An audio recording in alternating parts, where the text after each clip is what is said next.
Good morning, good afternoon, good evening sa tanan. Farm life ta karong adlaw. Murag lain jud kay akong tingog karon kay gisip-on o giubo. Pero murag dati na maning lain akong tingog.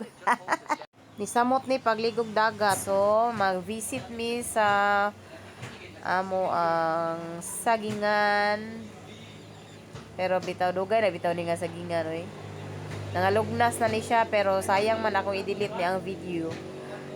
Kinahanglan akong i-upload kay para dili pod masayang para ma-delete na nako dire sa ako ang cellphone. So kani nga time nag-survey mi dire kung naabay mga saging nga wala nagtubo kay pulihan siya para makaapas sa mga daggo-daggo na ang ipuli.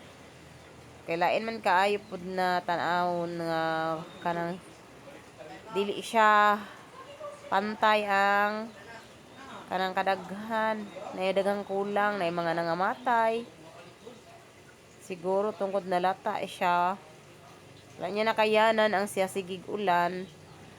Man siya nag-survey, so nagbaktas-baktas mi padulong anami ani sa payag sa akong manghod. Dili na ini amo ang yuta diri pero how I wish nga gusto kay nako makapalit kog yuta para puhon pag mag-retired ko mag-farm nako.